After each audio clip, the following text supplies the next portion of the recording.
प्यारा था वो, बहुत न्यारा था, अपने माँ बाप की आंखों का तारा था। बेटे का ही नहीं, भाई का फर्ज भी उसने खूब निभाया था।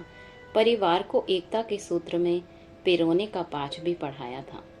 धरती माँ का लाल था वो, इसलिए देश की सेवा में जीवन बिताने का उसके मन में आया था।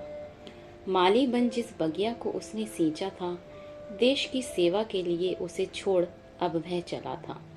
1 वर्ष गया, 2 वर्ष गए, कई वर्ष यूं ही गुजर गए। देश की सेवा में रत सब फर्ज दूर से ही उसने निभा दिए। बहुत लंबे समय बाद अब खुशी का समय उसके जीवन में आया था, इसलिए तबादला होकर दिल्ली परिवार संग रहने आया था। 1 वर्ष पूरा उसने पत्नी और बच्चों संग बहुत खुशी से बिताया था। स्टाफ क्वार्टर मिलने की खुशी में वह फूला न समाया था, इसलिए घर दिखाने उसने अपनी बहन को भी बुलवाया था। एक दिन जब बहुत खुश था वह, क्योंकि अपने छोटे भाई का रिश्ता जोड़ आया था।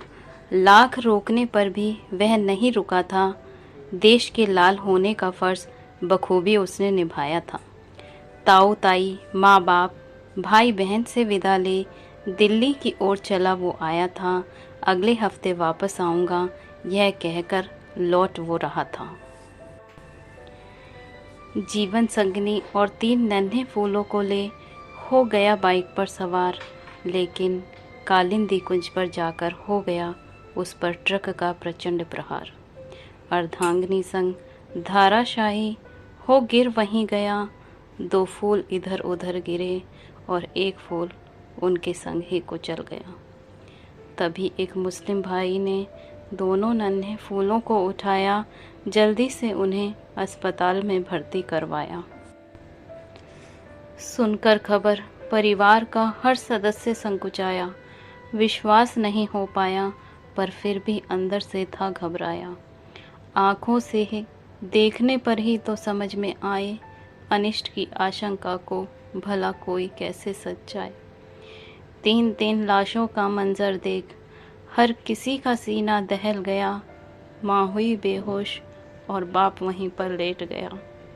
भैया रोए, बहना रोए, रोए पूरा संसार, फूट फूट कर रो रहा पूरा घर परिवार। पर अब क्या हो, काल नाग बनकर डसने आया था। रोता बिलखता पूरे परिवार को छोड़ वो गया था। अमर रहेगा नाम उसका, क्योंकि निशानी के 2 नन्हे फूल यहीं छोड़ गया था। करती हूँ ईश्वर से यही प्रार्थना कि वो 2 नन्हे फूल खूब फूले फलें और आगे बढ़ें, खूब फूले फलें और आगे बढ़ें।